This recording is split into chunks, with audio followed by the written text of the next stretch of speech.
It being 9 a.m., I will call to order the West Basin Engineering and Operations Committee meeting and a special meeting of the Board of Directors of the West Basin Municipal Water District. Could I have a determination of a quorum, Mr. General Manager? Yes, Mr. Chairman. Director Tommy Favad. Here. Chairman Desi Alvarez. Here. Director Gloria Gray. Director Don Deere.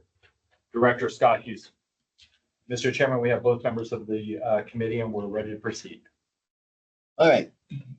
And so the next item up is the public comments. Do we have any public comment? Mr. Chairman, we have not received any requests for public comment prior to this meeting, though this meeting is being held both in person and virtually. If there's any member of the public that would like to speak under public comment, please indicate so by raising your virtual hand or letting us know in the room. And I do not see any requests. Hey, thank you very much. We do not have any presentations today, and so we will move on to the action calendar. The first item is 5A, approval for solicitation of all cost services for design and construction management. Mr. General Manager. Yes, Mr. Chairman, this item begins on page 4. For this presentation, we have Veronica Gobert, our engineering. Chairman Alvarez, Director. Please follow me to page 4 of 104. And this is for the solicitation of services for design, engineering, construction management. West Basin utilizes OnCall services for both design engineering services as well as construction management. Current OnCall agreements will expire in June of 2026. And in anticipation to our new budget for next year, we would like to start a solicitation process to have those type of companies onboarded by that time when we start the new fiscal year. So the OnCall services do help West Basin in the delivery of the capital improvement services, as well as the new infrastructure, customer development, and rehabilitation and replacement projects. To procure these services, West Basin goes through a very thorough process of preparing a scope of work, as well as advertising and going to the public solicitation, and then doing an evaluation. OnCall services provide us the benefits to assist the district in reducing the cost and the labor to, in the future, when there's a project, to go through the long process of procuring a consultant service, as well as like facilitating the timing of the turnaround, and also helps us to identify consulting firms that are already qualified to perform the type of work that is being requested. I have included in some of the scope of services on the, or general idea on the engineering construction management on the board memo. I could go through those if you would like to, but in benefit of the time, as requested, West Basin staff would like to start a solicitation services for these OnCall construction management and design engineering services, with the characteristics of selecting like a pool of 5 consultants for each of those categories for a pool amount of $3 million for those categories, and a task order limit of $350,000 per task. With that, I will read the recommendation. The recommendation is that the board authorize the solicitation of the 2 OnCall services for the design engineering and construction management upon finalization of the request for proposal. With that, I will be happy to answer any questions. Director Fave, do you have any questions? No questions. I have just a couple. How many firms do you anticipate awarding these contracts to? 5, like 5 for the engineering services and 5 for the construction management. So that's 10. Okay. And some of them may be the same firm that may submit for engineering services and for CM services. I mean, we have seen in the past in the process, we see the, like you mentioned, you know, the common companies as well as new companies. This year, every single time that we have these kind of services, we do go and, advertise with new companies. So I hope, that we have done, already that homework on letting them know that West Basin does have an on-call services, program for construction and engineering. And despite, the size of being new, familiar to West Basin, we welcome all proposals and would like to work with new companies too. Director, if I could add that some of the medium or large size firms do offer both construction, management services and design engineering. And we would fully expect that those firms would be submitting perhaps for both. So but until we see the proposals and of course make a selection, we can't really say for certain who's going to get what. I would fully expect that. Okay, once we go through this process and have retained these firms based on their statement of qualification, and then we go to actually award work to them, you go through our they should have to provide a proposal for that work. Okay. How many task orders over the period is typical that a firm would receive? Yeah, it varies, depending on the projects that we do have. There's in projects, I feel like sometimes we do a lot of design and sometimes we do a lot of construction management, but through the years, we have seen all the way from, 5 task orders each to sometimes depending again on how competitive they get, sometimes they may not get, that many. But at least we try to be, as thorough, in making sure that everybody, is participating in the submittal. So it varies from time to time. Is it possible that the same firm could be awarded 2 task orders in 1 year? Yes. Yes. Director, if I could jump in on this, Suzanne and I were just speaking about this recently, and that, we have seen cases in the past where we have a firm that has received 0 work from the on-calls. And we've strategized on how we can ensure that in the future, the work is being distributed appropriately. But at the same time, not all of these firms that we select may have the exact capabilities. So depending on the work that is released, some firms are better suited for that particular work than others. And it may just be a consequence of happenstance that a firm doesn't get any work because we didn't have any that they were explicitly qualified. And typically when you do ask for a proposal, you just ask for a proposal from one firm. You don't ask for. No, we competitively solicit from all teams for that scope. And in some cases, I think it's just a letter proposal, scope and fee. In other cases, depending on the complexity, it might be a little larger. We might be looking for a little more, but we do give every team that's on the on-calls an opportunity to propose on that particular task order. Okay, so I have 2 concerns. One concern is that one firm may get 2 or 3 of these in 1 year period. So I would be more comfortable with saying that you would qualify in the solicitation process that any task order would be limited to 1 per year.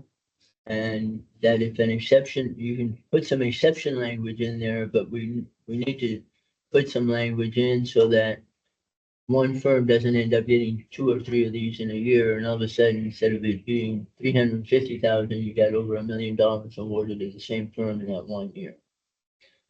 My second concern is that some of the smaller work, for example, if you wanted to do a pipeline extension, or a valve installation or something like that. I think that there's a lot of firms that are smaller firms, and we've always gone back and forth that the small firms really don't respond to a lot of the solicitations from West Basin, and we don't see a lot of participation from those smaller firms. But a small firm do that work. And they would be cut out from that kind of work because it's a contract amount. And it's more expeditious to go ahead and just use one of the on-call firms and issue a task order. So how do we address that issue? Well, one of the things that we've talked about under this next contract period is actually making sure that we find a mix of companies. And because we have a mix of work, we're trying to perhaps look at, say, two companies that maybe focus on pipelines, two companies that focus on treatment process, that kind of distribution. Given the history of our program and the repeated firms that we've used, we're also going to look to add some new blood, right? So maybe it'll be a mix of some of the older folks that know our system well and some of the newer folks that we haven't worked with, small or large. And so the staff has been making every attempt, I think, in the last year to reach out to firms that we haven't done a lot of work with, big or small, to make sure they're aware this is coming. And in the RFP, we have the opportunity to spell some of this stuff out, not just the needs, right? We're looking to add some specificity about the types of services in this contract period, but not necessarily requiring every team to have every type of experience that we need, so that we have a good mix of experience across the 5 teams that can cover any of our needs. Now, that may make it challenging in a case where we're trying to assign, only one task order per year, if the type of work that, that one or two of the companies is really proficient at, it may just be that they have an opportunity to get one or two more. But we can absolutely factor in, we have the opportunity right now, before we release the scope of the RP, to make these adjustments, spell it out very clearly to the proposers, what we're trying to do, what they will see is in the form of task order releases coming up. And then hopefully that encourages them to bid, or to propose, and doesn't discourage them to propose. So there's no easy answer on that. I personally have seen these on-call services contracts in a lot of different forms over the years. So there's a lot of ways you can structure this, but this is a common issue that we run into. How do we get new people to propose, and how do we make sure that the work gets distributed fairly and evenly? And I think in this go around, between Susanna and I, we've already started that discussion about making sure that we do intentionally make an effort to distribute the work fairly across the contract period. I recognize that there's going to be some very small, very specialized firms that we may need, and you guys will figure out a way to reach them anyways, because they're needed. And they're highly specialized, and they may be just a handful of people in those firms. And they do very specific work. But then there's that whole kind of group of small firms out there. Well, I think it might be good if you would consider in the solicitation saying that, we're looking for SOQs for on-call services. And here's the generic list of on-call services that we're gonna need. And then, but maybe qualify that you will award on-call contracts to maybe one of the 5 on-call contracts to firms that have revenues of less than $5 million a year. Because all of the firms we deal with have substantially more than that. No, that's good. And that would then, if I'm sitting and working for a small firm and we do good pipeline design, but we're not into treatment, we don't do sophisticated pump station or instrumentation work or any of that. See that, well, there really is an opportunity, and it's worth my effort to put together an SOQ. Yeah, well, we can definitely add that in, factor in the structure it that way. One thing I was going to add for, I think, one of your earlier questions is in the question of smaller companies and utilizing them. I think, as I mentioned, we've done a good job reaching out to them. And we do, of course, have our small and local business program that offers additional points in the selection process for firms that need that. But if we do find that our 5 teams do not offer a certain set of services, you can always just put that out competitive, right? Whether it's a big or small, anything over $50,000 come before the board. And if it's just a level of expertise that we don't have within that range of teams, we can bring that to the board as an open solicitation. But the whole purpose of this is to avoid that process. So, But we will definitely take a look at how we can structure specificity in requiring the breakdown of the 5 teams and what traits we're looking for, or will specifically select for. Chair Alvarez, yes, I got a question. go ahead. Through EJ, when it comes to the portals that when you put it out to bid and the RFPs, is there multiple portals that you put it out to when it comes to the on-call engineering and then construction management? I mean, construction services. Director Favai, we use OpenGov as our software that ultimately pushes it out there. And of course, there are a lot of firms that kind of agglomerate, propose or RFPs or RFPs that are out there and then push that out to their customers. But for our purposes, we do a lot of specialized outreach, actually just reaching out to companies to make sure that they're aware of something like this coming up. But we do rely on OpenGov to be the platform where they have to sign up for that to get the RFP. They have to submit through that. We won't accept let's say a proposal that just comes in the mail. It's got to be submitted through the OpenGov, and everybody, I think, is the nice thing about that OpenGov is that you can select specific types of services, and they will do the work in making sure that everybody that's registered for those services will get that notification, so they're aware of this procurement. And so that's how we use for this contract. We'll use OpenGov to put it out to the world. But when it comes time to actually issue a task order to one of the 5 teams, that'll be sent directly to them, I believe. I don't think we're using. Yeah, so we'll send them the task order scope of services requesting for, a scope and fee, and then they'll reply back with that. So it's a little less formal on the task order side, but very formal on the contract side. Thank you for the clarification. Okay, that does bring another point. In addition to OpenGov, do we post, or shouldn't we be posting, if we don't, the RFP, or in this case, RFQ, on our website? And why would we not accept a direct submittal to that RFP, RFQ from the website?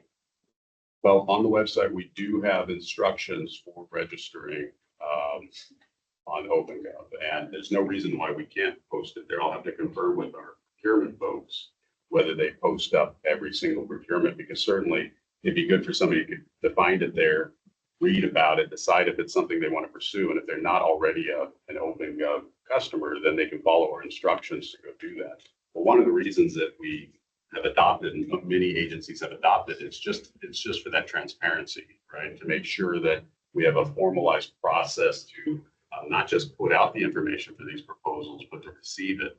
And having that one common methodology or platform just simplifies the whole process. And like any other process or policy that the board adopts, staff doesn't want to take liberties with interpreting, that policy. So using a platform spells out exactly how we're going to do it, and we don't deviate, which would include accepting paper or, email submitted type proposals.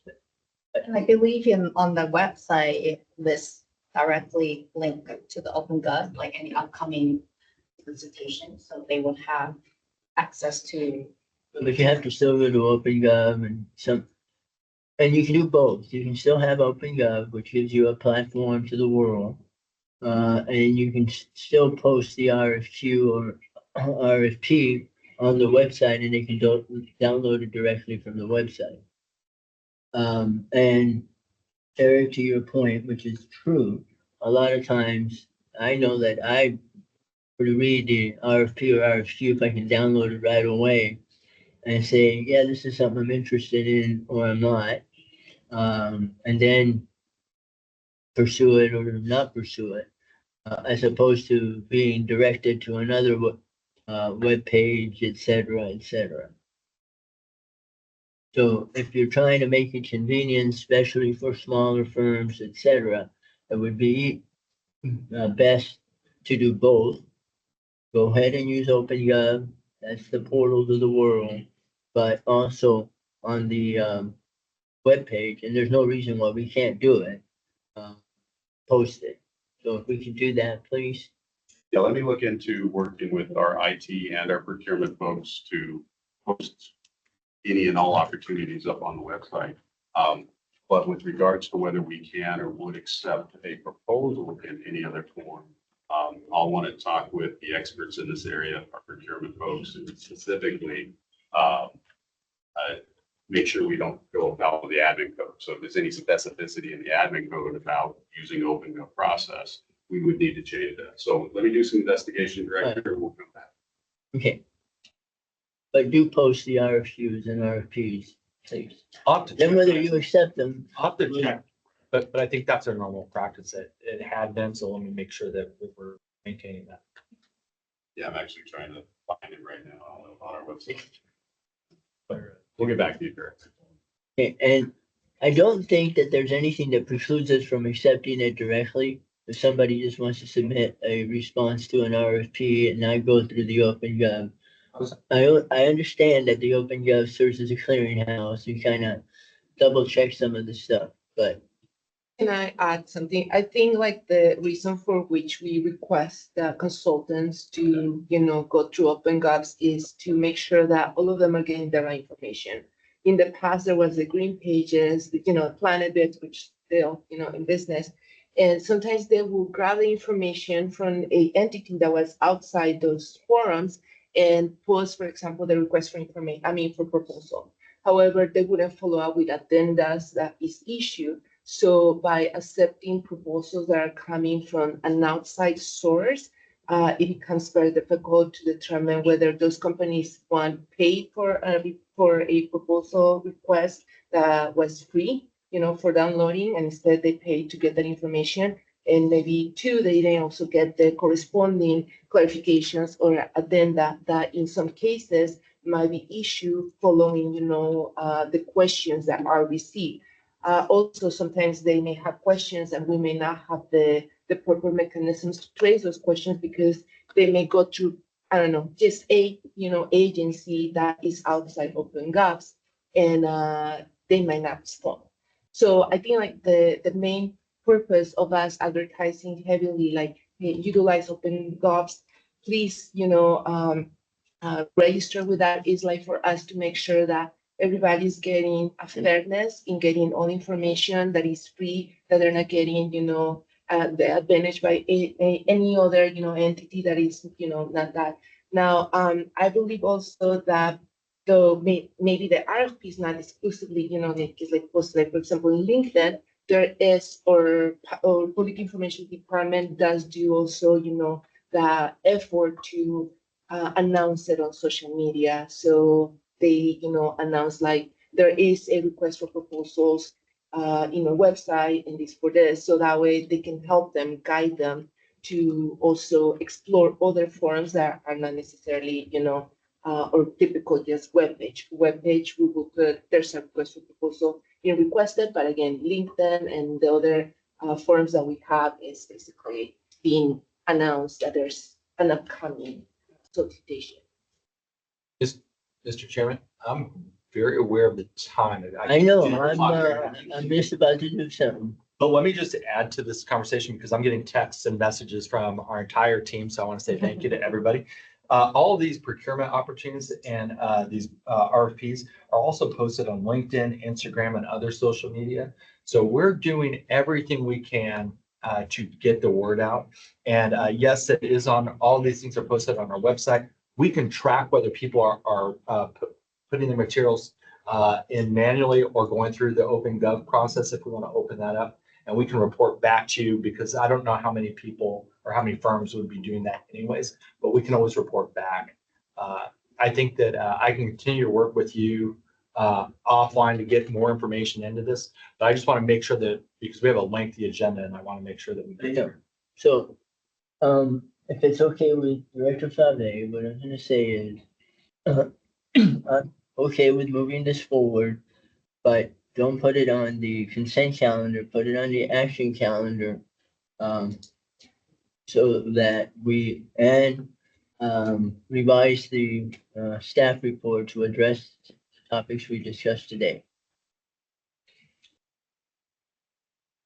I'm fine with that. Okay, so we will move on, because you're right, that item took twice the length that I thought it was gonna take. Item 5B, which is authorization to issue requests for bids for the Title 22 filters, 1, 5, and 10, rehab and replacement project. Mr. General Manager, please introduce that item. Yes, Mr. Chairman, this item will be presented by Orlando Rodriguez, our engineering supervisor, and the item begins on packet page 7. Thank you, EJ. Good morning, Chairman Alvarez and members of the committee. You can find a copy of the SAC report on page 7 of the agenda packet, as well as exhibit showing the Title 22 filters on page 10. So first, I'd just like to start with some background really quick. ECL is currently has 14 Title 22 filters that are key in the Title 22 treatment process. Over the years, these filters have been experiencing issues, including the loss of media to like downstream components of the filters. Because of that, staff undertook a larger kind of filter R&R project. And at the August 2023 E&O committee meeting, the board approved performing R&R on 3 filters for now, perform crack repairs on the external side of the north walls of filters 7 and 8, and also programming the remaining filters throughout the next fiscal years until they're all completed. So as part of the board's recommendation, staff proceeded with the development of a construction bid package for filters 3, 4, and 6. After the solicitation for that specific project for construction services, a notice to proceed was issued to Tharsos Inc. on August 2024, and that project was completed. A notice of completion was issued to the County of LA in June of 2025. That project was completed on budget, on schedule, with no change orders. The final construction costs for that project were $1,742,000, and the final construction management costs were $141,682. So for an overall amount of about $1.9 million. Staff discussed the next 3 filters with West Basin's plant operators, and per the recommendation, we want to move forward with 1, 5, and 10 as the next phase for the R&R project. As part of the project update that was given to the E&O committee in July of this year, staff made the decision to retain the services of Carollo Engineers. Carollo has been the design consultant throughout the life of the project and its revised iterations. We believe it's in the best interest of West Basin to continue with Carollo for design services due to just their extensive knowledge of not only the facilities, but the filters in this moment. On August 28, 2025, staff issued a contract release to Carollo to perform design engineering services and to develop a construction bid package for filters 1, 5, and 10 for an amount of $35,920. This includes revisions to the previous developed construction bid package and also incorporating some lessons learned from this previous project. The next step is to issue a solicitation for construction services and request for proposals for construction management services, which we anticipate to happen in January of next year. For the Title 22 filters 1, 5, and 10 projects, staff anticipate a total project cost of approximately $2,300,000. And this includes design services, construction management services, and our plant operators' time, as long as West Basin staff time. With that, I would like to make a recommendation that the board authorize the general manager to issue a request for bids for the Title 22 filters 1, 5, and 10 rehabilitation and replacement project for construction services and construction management services. And with that, I would be happy to answer any questions. Thank you. Thank you. Director Pave. No questions, but ready to move it forward. All right, I don't want to spend a half hour on this one, so two questions, if you will. Buddy, going back about 2 years ago or so, when we kind of set this, train in motion, there were going to be 3 phases? Yes, well, actually, 4, there's 11, right, remaining, so we did 3. And then we have about, well, this will be 3, and then we have 4 left. We could actually do all 4 at the end, or do 3 and 1, or 2 and 2, however we want to program it. Okay. So after this iteration, there'll be 4 filters left to do. Or My actually, recollection was 3, so maybe you might want to do 4 at the end. So this is phase 2. This is the second shot at this. All right, and the item on this is just going to be the retrofit work, and that's it. yeah, we'll be replacing the undergrade laterals, the media, and that's basically the brunt of the work. Yeah, the last iteration, we had the structural repairs to the walls, but we're done with Done. that. Yeah. Okay, So just the filters themselves. okay, thank you. So we can go ahead and move this one forward. Yes. Next item is 5C. Approval of an agreement with the Water Resources District of Southern California for funding and preparation of the solid nutrient management plan update. Mr. General Manager. Yes, Mr. Chairman, this item will be presented by Uzi Daniel, our Manager of Operations, and the item begins on packet page 11. Thank you, EJ, and good morning, directors. Morning. I'll try to make up for some time here and make this brief. This is a compliance requirement, salt nutrient management plan, and the anti-degradation. It's required under the State Water Board for producers, distributors of recycled water. The first effort was done as a stakeholder effort back in 2014, 2015, and that included a number of recycled water providers in the West and Central Basin, in addition to a number of NGOs, environmental groups, and regulators. That effort back in that time cost approximately $1 million. West Basin contributed $100,000 to that, and that document was good for 10 years. We received a letter, the stakeholder group through WRD received a letter last year stating that it was time to update it. Not just update it for the last standards, but the recycled water policy came out with some new requirements as well. Therefore, WRD is also making sure to lead this effort, has solicited to the past stakeholders, those that are involved, and put together a joint agreement which is attached to this document.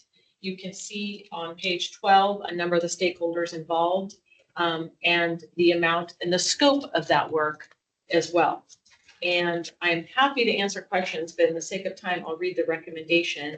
And that is that the board authorize the general manager to approve the attached agreement in the amount not to exceed $150,000 for participation and preparation of the salt nutrient management plan. Happy to answer. Okay, thank you. Director Pave. No questions. Right, just a comment. This is really a WRD responsibility. And I know we've agreed to share in it, but we're basically putting in very high quality water that doesn't bring in additional salts, as opposed to some of the activities that WRD does, where the water does have high nutrient concentration and salts that it's adding. So we're just being, the purpose of us doing this is just to be cooperative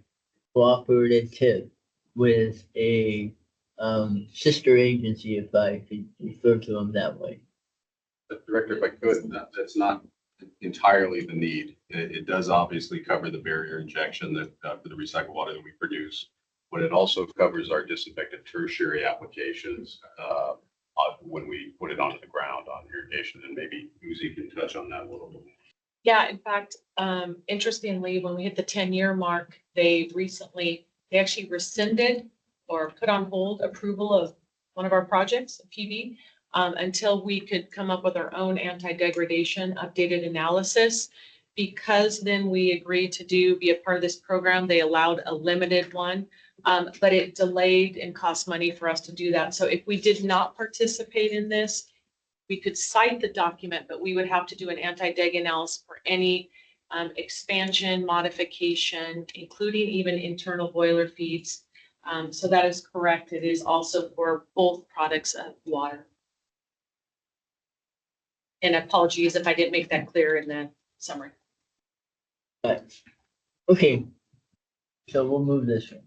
Yeah. All right, that brings us to item 5D, distribution system operations and maintenance agreement.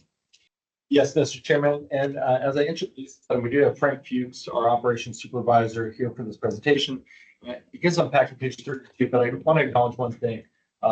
Every once in a while, I do make mistakes. And this is one of those. Last month, our excellent operations team had included slides in the monthly operations update to present at committee and of course the board to address this issue in hopes of getting feedback from the committee and board. You'll recall that our engineering operations committee was canceled last month. And when it came to the full board, all of the information items were ultimately received and filed. And I did not note that this item should be pulled for the discussion and get your feedback. And this is the reason why we're seeing this as an action item, because in order for us to move forward, we do need your feedback. And so with that, I'm going to hand it off to Frank Fuchs. And again, this item begins on packet page 32. Thank you, EJ. Good morning, directors. So as EJ mentioned, the district currently has an agreement for a distribution system operations and maintenance. It's currently with Infomart. We actually have a representative here, just want to mention, from Infomart, Agent Pichero, in case there's any questions for them today. But the agreement has currently has a 5-year term and is set to expire June 30th of next year. So that's the reason that we're here today to present two options regarding this agreement. So the first option is that the board can direct staff to issue a request for proposals. And the request for proposals can be issued in January, and we'll be able to contract these services starting July 1st of next year. The second option is that the board can authorize a 2-year extension of the existing agreement. It would include additional hours for the superintendent as well as an approved increase for the annual repair budget. So to provide some background regarding this agreement, the agreement is divided in essentially two portions. We refer to one section as basic services.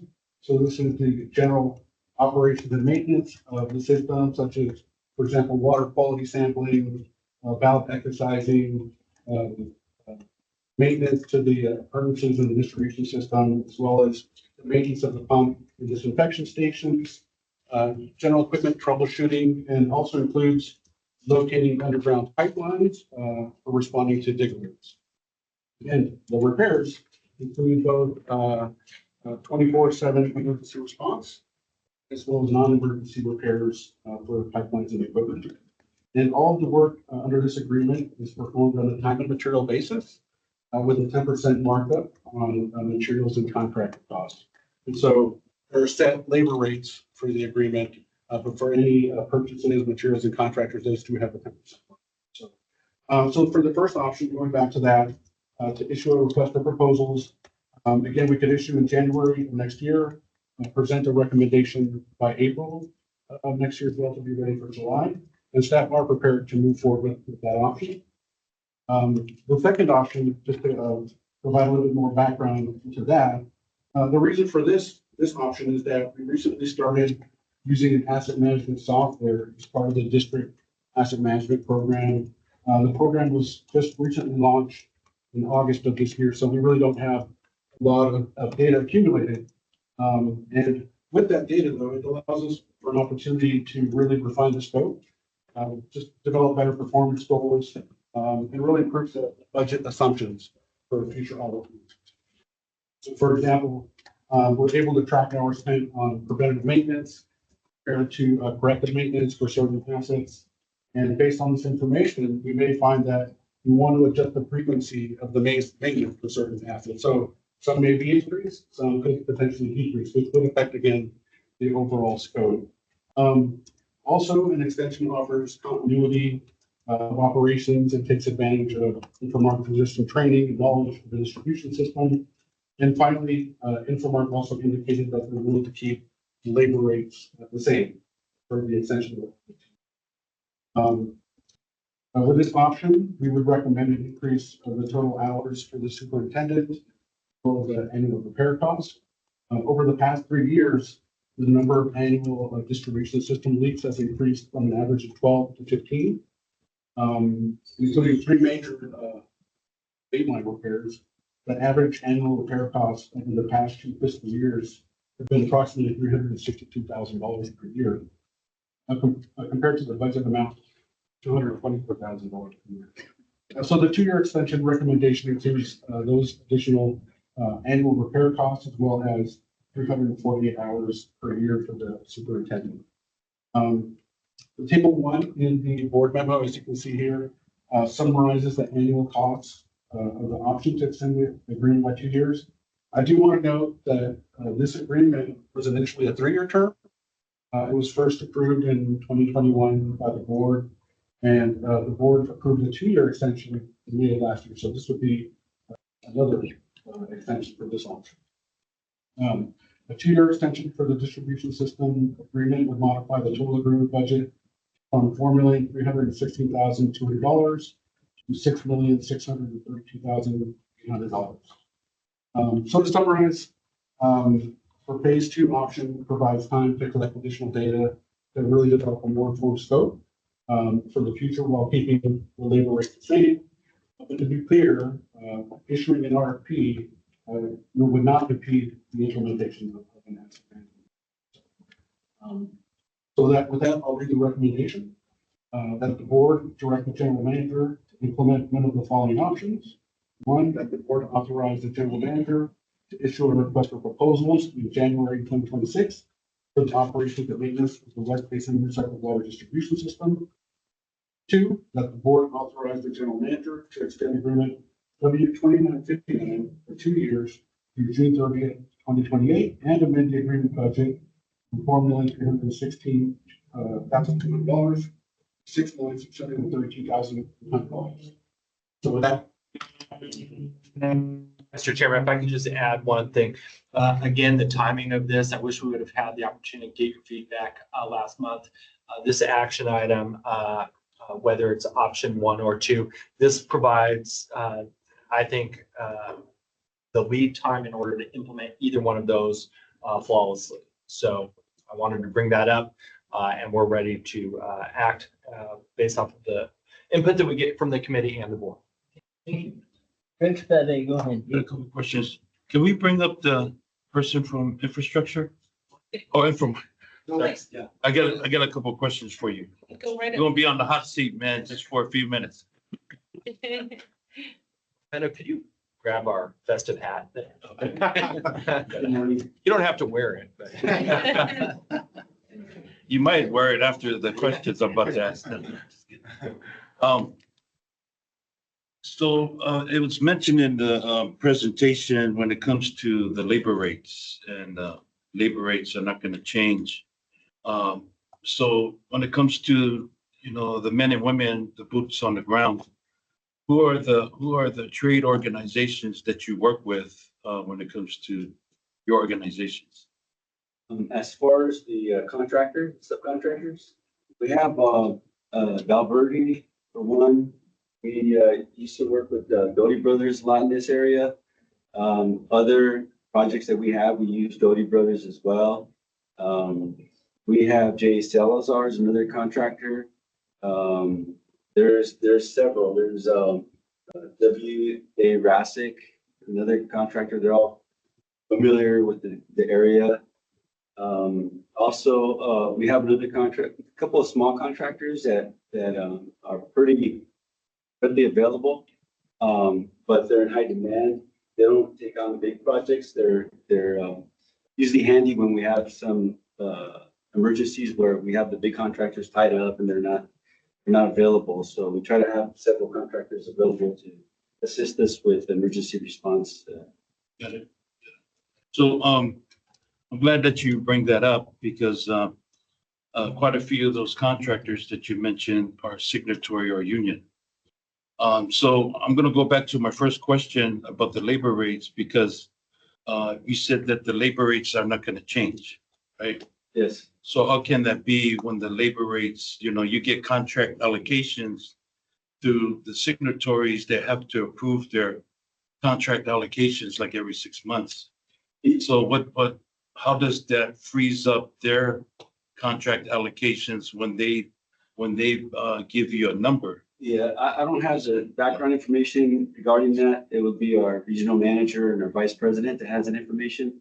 But I'm assuming that subcontractors, they're completely separate and their invoices are marked up at 10%. So that's also included in whatever their final cost is, but our rates will remain the same for the Infomark. Oh, okay. I'm glad that you clarified that. So Infomark's rates is gonna remain the same. Yes. It's not the contractors that work, subcontractors that work under Infomark. It'll fluctuate because, how their contracts are when it Yeah, comes to their, that's you- my assumption of it. okay. But to get clarification, I would speak with our VP or our regional manager. Okay, can you please share that with the staff? Sure. As soon as possible, because, I like to get that information before it comes back to the board. They're online, so I'm pretty sure they'll start preparing something for you. Okay. Frank has some of that information as well. In our discussions with additional from our representatives, the labor rates, essentially for the basic services that I discussed, that's the portion, those services would be. I just want to be clear on the labor rates, and you clarified it. Director Flavay. Yeah. There's two things. There's the work that directly goes through, they have project manager, et cetera. Infomark staff is holding, their rates fixed. And then there is and a lot of this work is contracted out and Infomark that, the gentleman mentioned has a whole series of, contractors on call. They have to pay the prevailing wages and so on. Their wages today and their charges today for the same work 3 years ago, it's more. There's no doubt about it. And that part of this contract, which is a lot of money at the end of the day, is all basically cost plus. They get to recover the actual cost. They're not signing on the dotted line and saying, we're guaranteeing that we'll do that work for this. It's whatever that work costs. So with that, if you don't have any other questions, I do want to go back and just kind of go to a little bit of history here. This contract, prior to 2021, had been in place for about 25 years. And we had the same service provider, pretty much it's the same situation with the treatment facilities contract. And it had just been renewed all the time. In 2021, the board agreed that it would be beneficial to go out and solicit proposals just to get new blood, if you will, and see if the bids were competitive. And we went through a competitive process and Infomark was awarded a contract. The contract was awarded for a 3-year period. And at the time of the award of the contract, the board discussed the possibility of having a one-time extension to the contract. Okay? And that one-time extension was granted a couple of years ago, as staff put up on their presentation. When we, Expires in 26. when we granted that extension, we had to take some additional steps because the contract as written did not anticipate that there would be any extension to that contract. Okay, but we went back and the discussion at the board at the time of the award was, yes, we would consider a one-time extension if the performance was good and so on. And Infomark has done a good job overall. So we're now at the end of that one extension, and the intent has been then to go out and do the open market and see what's available. And Infomark may still be the most competitive firm, but there may be others that may want to bid. If we just extend this contract, we're agreeing basically on the basic services alone to an increase of just slightly over 20%. And that's a significant increase without competitive bidding. So I'm not comfortable at all with option two, nor I think that there was the intent of the original contract to consider a second extension. Option one is that we go out and solicit proposals for distribution system maintenance services. And that's what we should be doing. So if you are agreeable, I would like to just move forward to the board with option one only, which is let's go out and solicit proposals. We've already extended this contract twice. I mean, once, and we don't need to extend it twice. Yeah, so Director Alvarez, I'm not in agreement to that. I'd like to just move it forward to the board as is, the recommendations. So that's my stance on it. Okay, then put it on the action calendar. We will have this on the action counter and we will maintain the two options. Okay. Information calendar, let's, City of El Segundo, the downtown area recycled water expansion project, if we can have a quick presentation on that one. Mr. Chairman, in our conversations with the city of El Segundo, though they did have interest in this, they've looked at the return on investment, they've looked at the potential costs and impacts. And so we're happy to pull that item this month. We'll continue to obviously work with any of our cities and retailers on potential uses of recycled water in our service area, but at this time, there's nothing to report there. Okay, so City of El Segundo is withdrawing their request. All right, thank you. Then can you give a quick update on the energy initiative?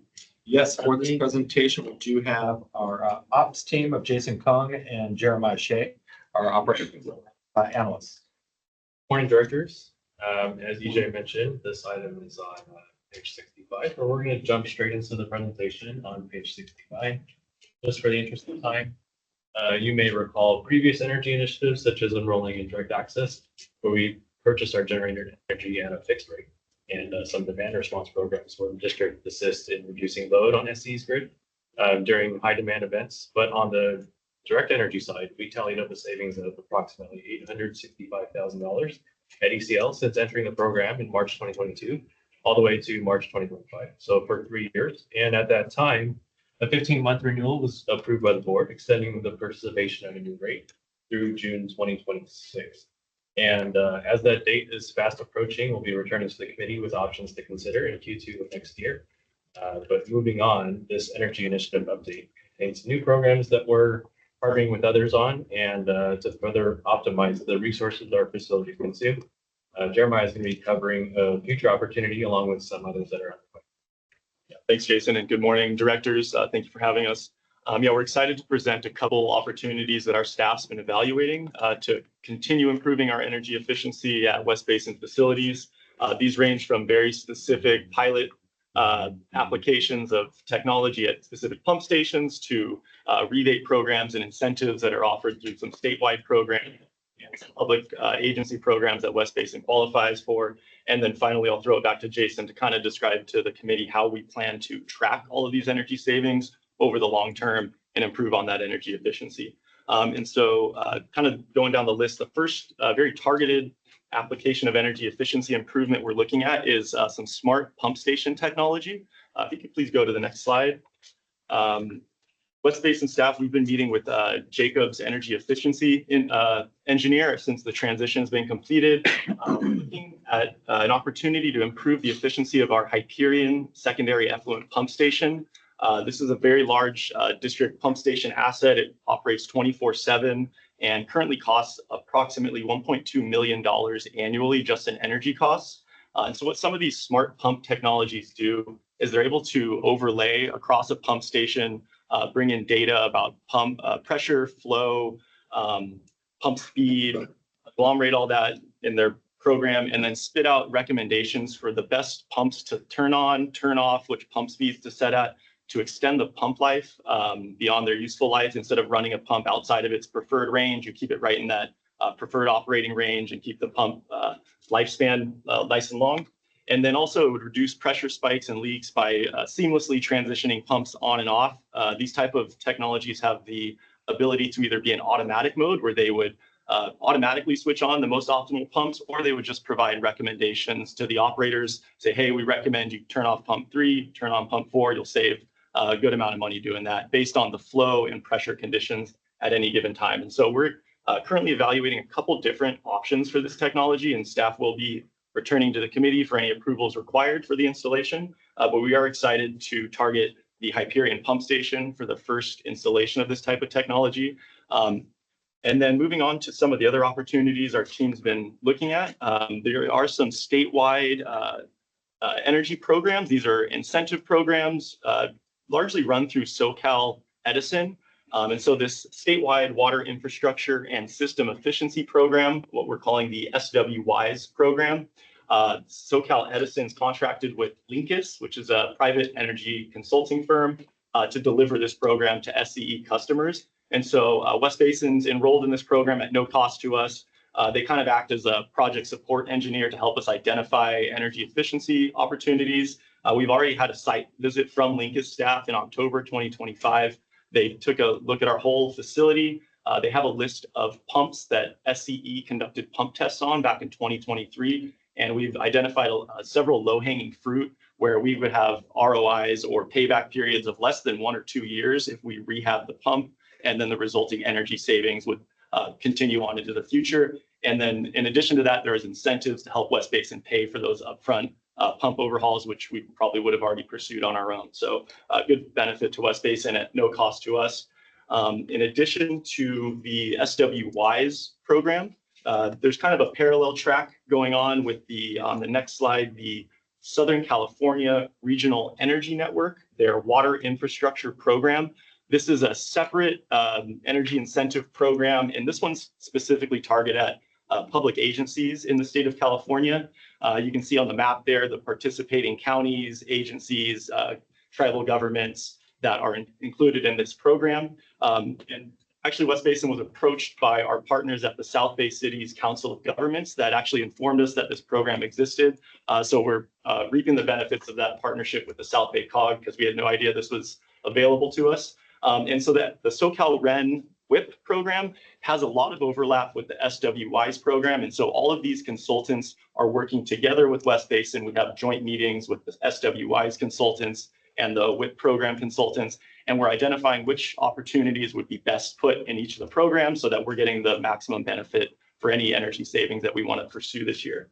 In addition to those incentive programs, the WIP would also allow us to conduct pump assessment tests. So at no cost to West Basin, they would come out, baseline some of our pumps, and understand if there's future opportunities for more rehabs that could save us money on those pumps' efficiency. So in addition to, so we'll be pursuing a lot of these incentive programs over the next year or so. We'll be coming back to the board to update you on the progress on our savings. And one of the ways that we're going to do that, Jason Kung will explain the Cascade Energy Dashboard, the last item. Thank you. Yeah, this is the initiative that kind of wraps up all of the previous efforts, as this is like a predictive model. So we've included Predictive model of our energy. We've included like a sample graph on the right-hand side that we grabbed from the website, but it's showing expected kilowatt hours versus actual kilowatt hours. And the way it's doing that is it's grabbing like a snapshot of the before historical baseline, how much energy we've used in the past versus a real-time measurement of how much energy we're using at the moment. And the model is smart enough to determine what kind of equipment is running at that particular time. So, if we implement some of these initiatives and say we've improved the efficiency of a pump by 80%, it knows that, since the pump is still running 24/7, it's using 20% less energy. It's able to determine that change, that delta between what we had before and what we have right now. Similarly, for any rotating equipment that we optimize, we can track that independently on the predictive energy model. And this model is really a way for us to justify to SCE and our other providers exactly which effort contributed how much to our savings. So we are very excited to use this to potentially quantify our electrical savings in real time. The next slide will show some of the initiatives that we have in a tabular format where we intend to target, where we intend to implement some of these on our facilities. And we also specified in the third row the funding vehicle for each of these. Most of them are at no cost to the district, so sign up. And they were kind of cherries on top for initiatives that we're already going to do.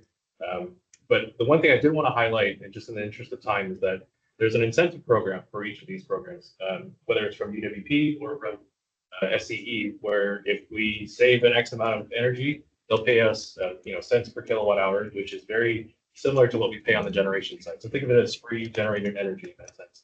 So it's kind of a great message and really matches the mission that the district has. And with that, we'd be happy to answer any questions that the committee may have. Okay, thank you.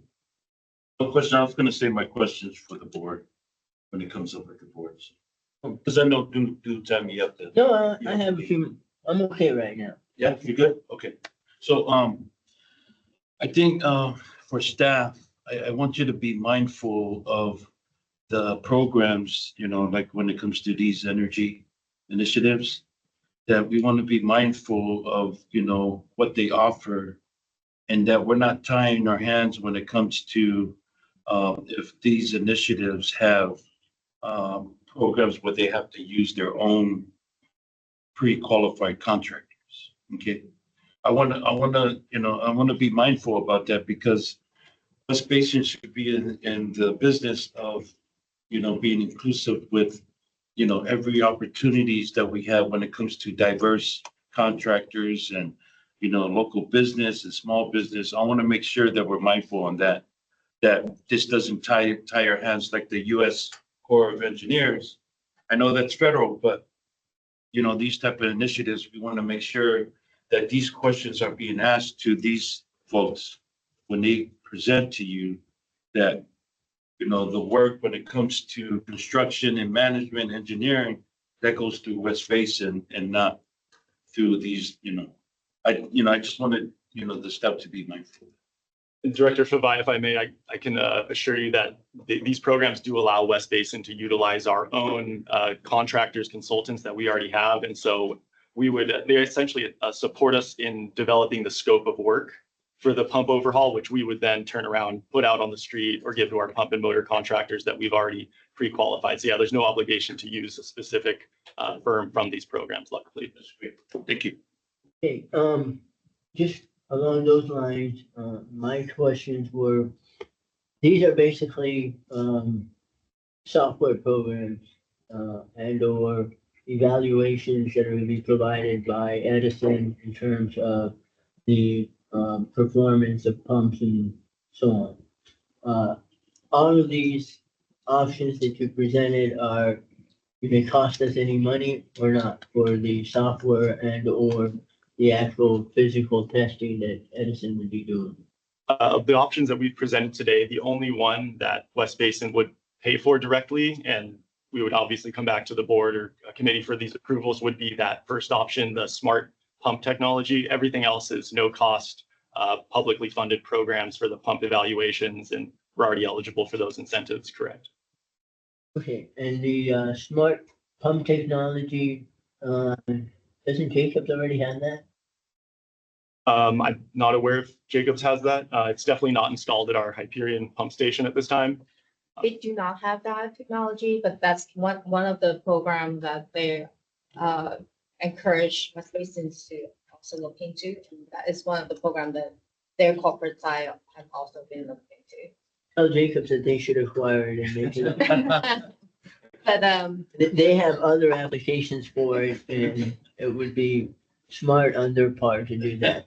If I may very briefly, Director, that's a very valid point that we started talking about is because if you recall in our current contract, we do have the ability to incentivize Jacobs to bring us optimizations and savings, particularly in the area of energy. And so there is some discussion back and forth about whether we should be procuring it and of course retaining any sort of savings ourselves or whether we should have them initiate it and do it and then figure out how to split or share the reward of the savings. And they would be more incentivized to actually implement everything if they're going to share it. So it's in their better interest and ours, because they would be, as I said, more incentivized to improve their performance overall. And we do everybody's cost in the end. We'll be happy to continue that discussion with them. staff is going to be engaging discussion with LADWP on any incentive in utilizing these programs and get discounts. All right, if there's no other questions, it's just the comment. Then the next item, we only have one more, is the engineering and operations update, provided a very good written one. So unless Director Fave, you have any question? Thank you for the written report. It's very complete and easy to read. So thank you. So with that, we do not have a closed session. Do we have any other director's comments, Director Fave? No. I don't have any. We are adjourned. Thank you for everybody for being here today.